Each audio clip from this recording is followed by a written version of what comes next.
Alright, what's going on YouTube? Today I actually wanted to talk about the history of live action adaptations of Death Note. Death Note, of course, being one of my favorite animes of all time. I even have a podcast themed after it. And of course, this channel being an anime live action themed channel, where we talk about anime in live action and how it can be done right. And with an upcoming Death Note live action TV series coming from the creators of Stranger Things on the way, it only makes sense that this video would come about. So yeah, an article came out the other day that actually sums up a lot of the history behind the Death Note live action adaptations. So I figured we'd deep dive right into it, and I'd give any extra thoughts that I had on the subject. So without further ado, let's get into it. The many adaptations of Death Note. Since the manga's completion in 2006, Death Note has been adapted 5 times and has yet another adaptation said to be on the way. If that sounds like a lot, it's because it is. Most manga can realistically hope for only 1 or 2 adaptations, an anime and maybe a live action adaptation of some sort. A lucky few titles have received more, but these titles are the exception and not the rule. Furthermore, most such series are classics that are old enough for their fans to be able to remember blockbuster and dial-up internet. Think Sailor Moon or Fist of the North Star. By comparison, Death Note, whose first chapter isn't even old enough to legally purchase alcohol in the US, is a baby. At its core, the story of Death Note is fairly simple. A jaded but highly intelligent teenager named Light Yagami happens upon a supernatural notebook owned by a Shinigami named Ryuk, which kills anyone whose name is written in it.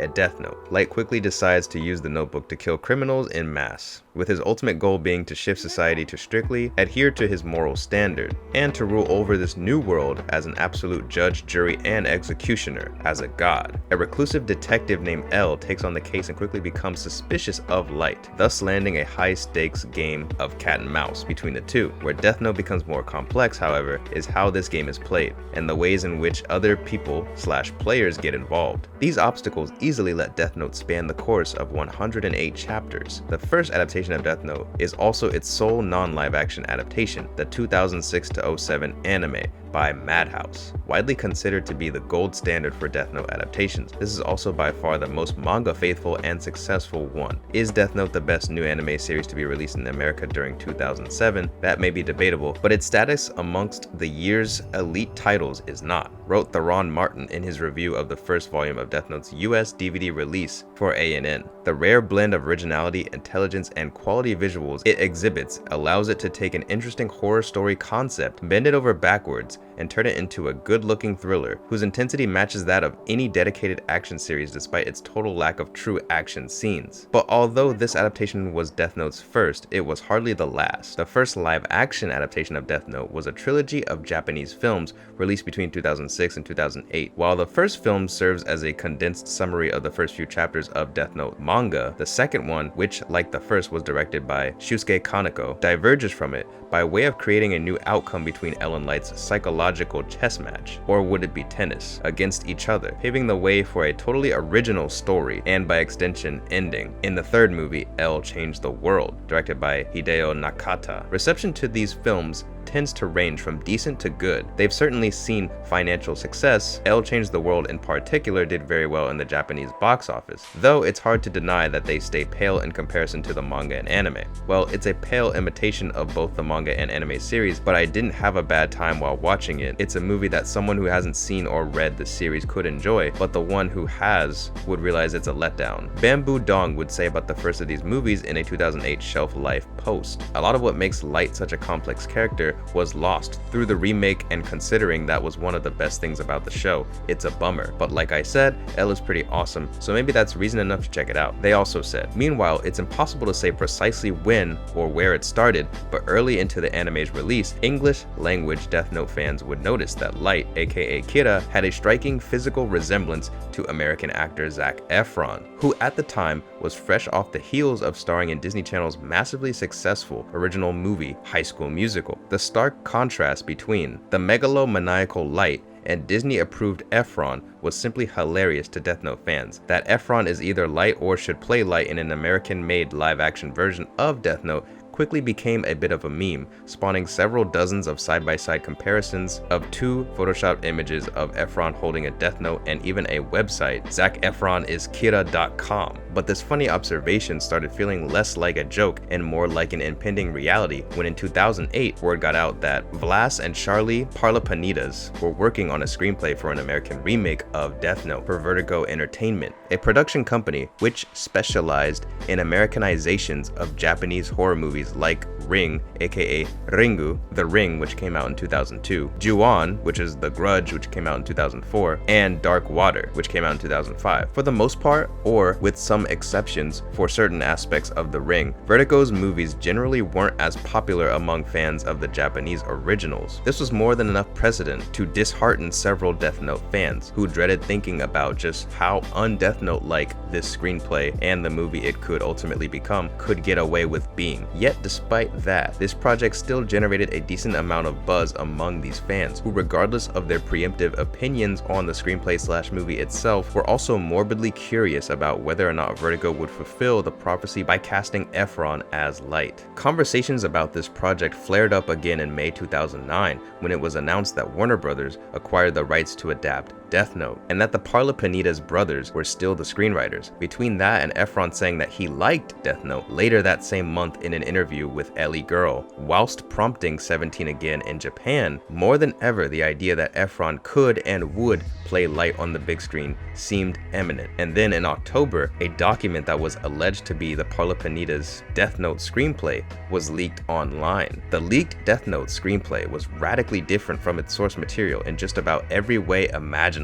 Here are a few of the more prominent changes, and it's hard to emphasize enough that these are only a few of them. Number 1, rather than the detached high school genius Light Yagami in Japan, this Death Note revolves around a 21-year-old working college student in New York named Luke Murray. Number 2, one of Light's defining character traits is that he doesn't truly care about other people and sees them only as pawns to further his agenda. Luke, on the other hand, not only has a girlfriend that he loves and a good relationship with his family, but the first major event of the script is him saving a random woman from being hit by a subway train, simply for the sake of saving her. Number 3, Ryuk, Misa, Rim, the Yotsuba group, and characters from Death Note's second act such as Mello, Nier, Takada, and Mikami, or counterparts fulfilling their roles, aren't present whatsoever. Okay, that's a no bueno. That's a definite no bueno. Jesus. Alright, anyways, continuing. And it ends with a redeemed Luke talking about how he's going to try to undo some of the harm he's done by going to law school, by quote-unquote fighting the good fight, trying to help those that were unjustly convicted. He seemingly freed himself from L's suspicion,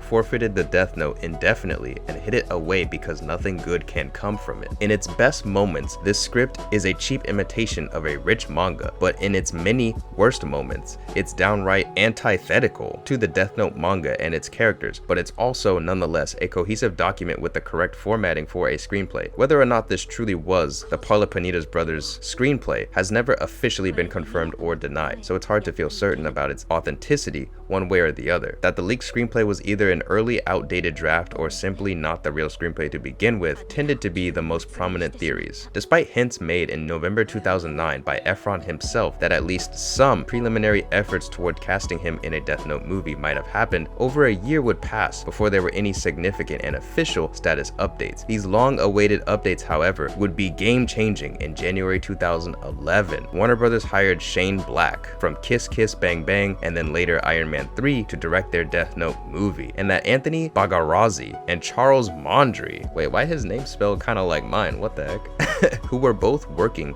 with Shane Black on a yet unrealized Doc Savage project, would be taking over as screenwriters. Quote, Death Note is my favorite manga. I was just struck by its unique and brilliant sensibility, Shane Black would tell Deadline. What we want to do is take it back to that manga and make it closer to what is so complex and truthful about the spirituality of the story versus taking the concept and trying to copy it as an American thriller. Jeff Robinov and Greg Silverman like that, he said. With a new director and new screenwriters came renewed interest from Death Note fans in this project, or rather, it mostly seemed to be renewed interest in bemoaning the project, as the recent memory that was 2009's Dragon Ball Evolution didn't exactly leave anime fans particularly thrilled at the prospect of another Hollywood-made manga adaptation. And in the midst of this, whether it was rooted in affection or sarcasm, what began as a joke concept of Robert Pattinson being cast as L quickly started to take on a life of its own. Not unlike the idea of Efron as Light in the years prior, there was just something about the idea idea of Pattinson, famous largely for his portrayal of the broody and bedazzled Edward Cullen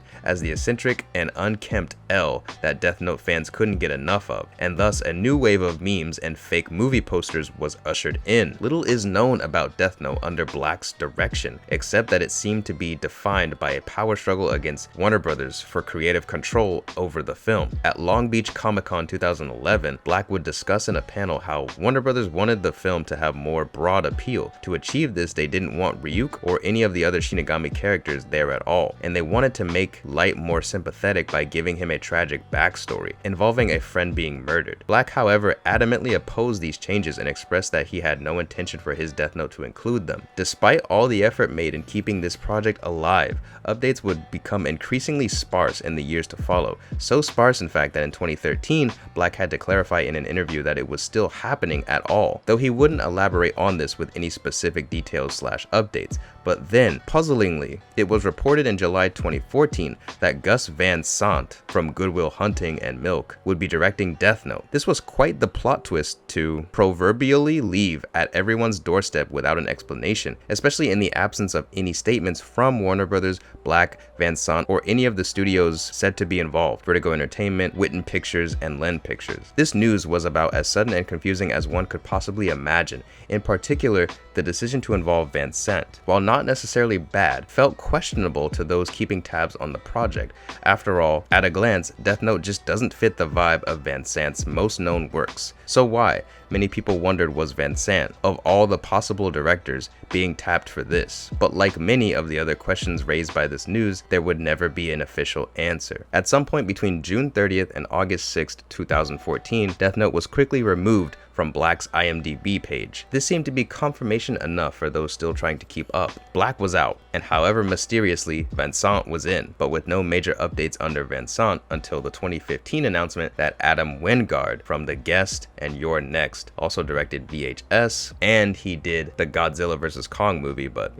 that was later on, would be taking over as director. There's even less known about his time as a director than Black's, and in fact, it's possible that the reason nobody seems to know anything about Van Sant's brief time as director is because there's simply not much to know about. As though to highlight just how painfully slow progress at Warner Brothers was, two other completely different live-action adaptations of Death Note launched whilst Warner Brothers was trying to navigate these directorial woes. The first of these adaptations was a musical, the aptly titled Death Note the Musical. Initially announced in 2013, the musical looked promising for Death Note fans and general audiences alike right out the gate. Although the songs were initially written in English and demo recordings of them were made, and a reading workshop would be held in New York in 2014, the musical originally only ran in Japan and South Korea throughout 2015. The musical's plot adheres somewhat closely to the manga. Naturally, several story beats have to be condensed to fit the musical's runtime, and then eventually it diverges significantly after the arrest of Misa to end it quicker and somewhat differently, though not nearly as differently as, say, the 2009 screenplay, but all the main characters from the first act of Death Note are present and acting themselves, and the main relevant story beats of Death Note are present and told through the magic of song, catchy songs no less. As an adaptation, I'd personally go as far as to call it a pretty good one. The musical would have additional runs in Japan and South Korea in 2017, Japan in the early months of 2020, it was closed early for obvious reasons, and South Korea and Brazil in 2022. Additionally, there have been Death Note the Musical concerts in Russia. Scriptwriter Ivan Minchel would tweet in 2017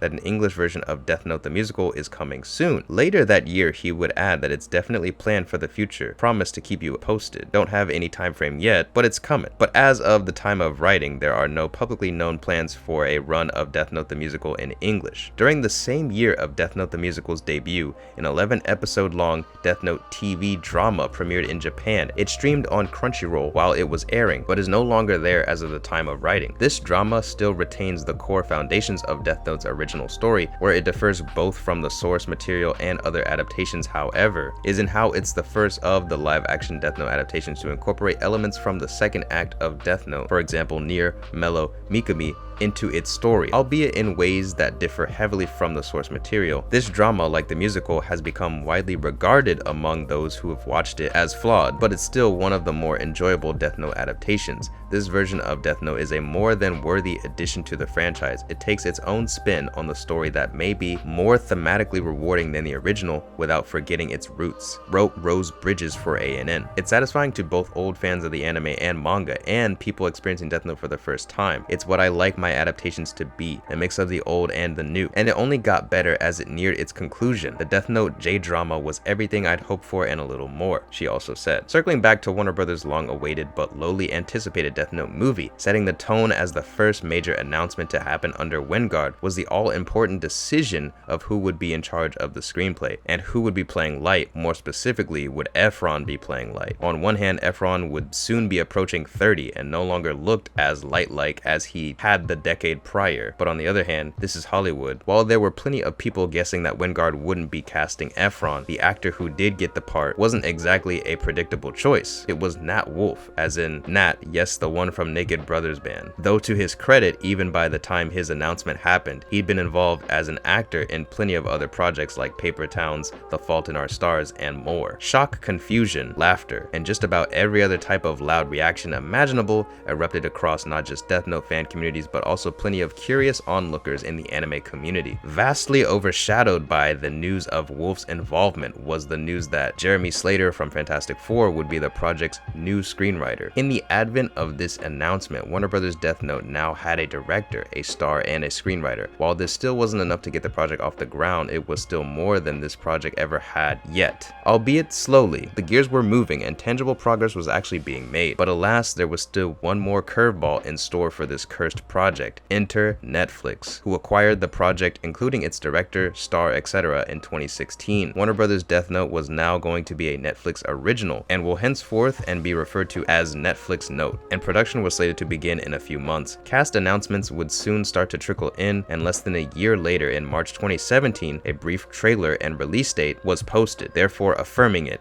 Almost 10 years, several directors and several screenwriters later, the American Death Note movie was actually happening. So, what of the movie itself then? Was it a movie that warranted a 9-year wait? Well, Netflix Note was received about as well as a brick traveling at a high speed to one's face. By and large, Death Note fans hated it for spitting in the face of the source material, while general audiences hated it for being an incoherent and massively underdeveloped mess. The only silver lining to be found was in how the same things that made it so terrible also made it prime for ironic, so bad it's good enjoyment. It's hard to imagine Death Note aficionados being pleased with something so flagrantly disrespectful to its source material, but there's still reason to rejoice in the specific flavor of badness we were gifted, wrote Jacob Chapman for ANN. Rather than being dull or disposable, Death Note 2017's desire to be different no matter the cost gives the movie its own maverick charm. Inimitable by the flood of safe remakes we forget, 1 week after they hit theaters, there's a trashy kind of triumph that rises from the uniquely poor decisions holding Death Note together, and every fan should watch it just once for a one-of-a-kind example of how adaptations can go wrong, he also said. Especially with the power of hindsight, it's easy to understand how Death Note's Siren song has lured in so many creatives and studios over the years,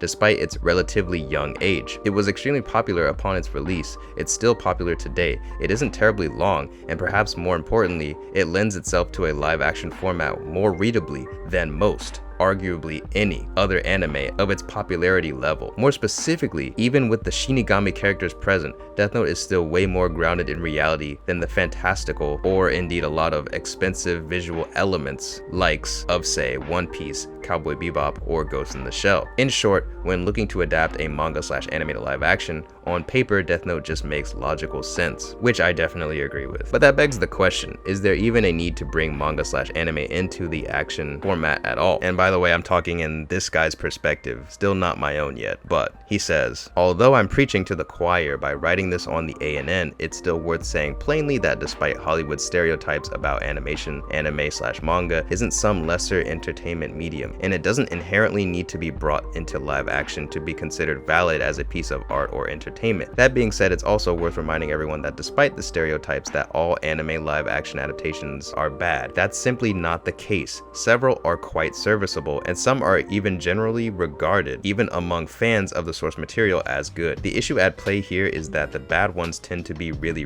bad, and they also tend to be more high profile. We can't help but think of them first and foremost, and even solely in Death Note's exceptional overabundant wealth of adaptations, one can see a perfect microcosm of this. While I'd like to think that surely everyone in TV/movie production knows by now that Death Note's been adapted more than enough times, against all odds, certainly against common sense, the recent news that the Duffer Brothers from Stranger Things, Halia Abdel Mugwid from Miss Anity, The Devil in the White City, and a number of producers from the 2017 series are involved in making a new take on the series for Netflix suggests otherwise, or perhaps more accurately, it suggests that, as always, capitalism will do anything to milk cash cows to their absolute last drops. Whew, and that is the full article discussing the history of Death Note live action adaptations. So yeah, there's actually a lot to address here, but I want to try and keep it short because, you know, there was a pretty long article. So I actually wasn't aware of the whole Robert Pattinson being L internet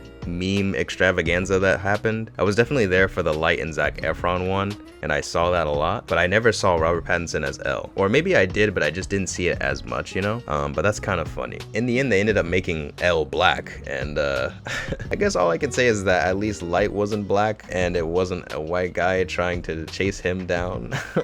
But yeah, all jokes aside, I do think that it's pretty cool, and there's a lot of cool things here to talk about that Death Note fans and just other people that don't know the full story of the live action adaptations of Death Note probably don't get, right? Like everything about the musical. I'm actually going to be looking into the musical while I edit this video because I think that that's something I would actually really want to see, to be honest. And just the amount of directors that this project had over the years, the fact that it took 9 years. I do remember once it got announced to be a Netflix film, and I was really happy because I remember when that first happened, like I was already into Death Note. Death Note was my favorite anime at this time, and I was like, man, I really don't want to go to the movie theaters and have people go to the theaters and be like, oh my god, I love Death Note, it's like so cool, like not even knowing that it's based on an anime, not even knowing that the anime exists. I was like, oh, I don't want that, like it's gonna make me feel some type of way, you know? So then once they announced it to be a Netflix original, I was like, yes, because like now I don't have to deal with you know, just a bunch of people going to see it in the theaters. And this was before Netflix really took off. This was still when like going to the theaters was a thing, and like people didn't really use Netflix. Like once they announced it to be a Netflix original, Netflix was still kind of like on the come up, you know, and it was mostly like people would go to the movies to watch movies, and like that's how everyone talked about, like everyone talked about what was at the movies. It wasn't like Netflix had Stranger Things and like had all these shows that everyone talks about like how it is now. Whereas now it's like Stranger Things comes out, everyone talks about it. Wednesday comes out, everyone talks about it. All these shows come out on Netflix and everyone talks about it. But back then when this was announced to be a Netflix thing, that wasn't the case. It was always everyone talks about what's in the theaters, and like Netflix is kind of for those rare individuals, you know? So I was excited for that. But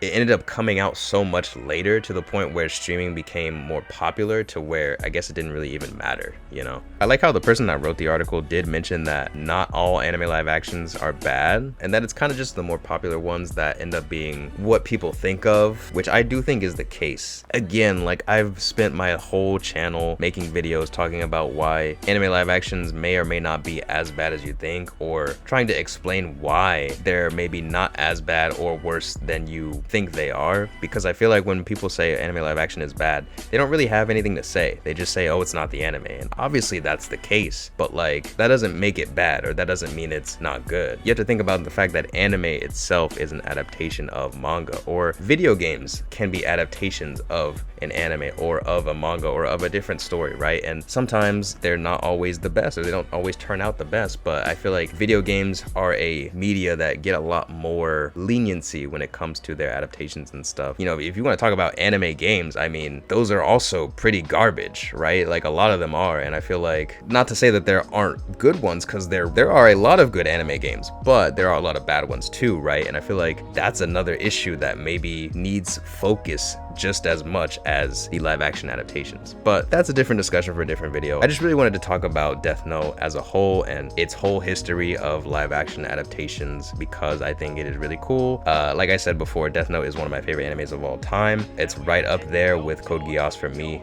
Those are like my two favorite animes. So, and yeah, it was honestly my first anime that I watched knowing it was anime, so it was kind of like my gateway into anime, and that's why I always love to revisit that world and just, you know, I themed my podcast, Ryuk's Apple podcast, for any of you guys that are interested, after the series, because yeah, I really love Death Note, and you know, it just makes sense for me to talk about it, being a filmmaker in the film industry and obsessed with the idea that anime live action can be done right, and in fact has been done right, to talk about this. So yeah, what did you guys think about anything I had to say? Let me know in the comments below. Leave a like on the video, subscribe if you haven't already, that helps me out a ton. And as always, thank you guys so much for watching. I really appreciate it, and I'll see y'all in the next video.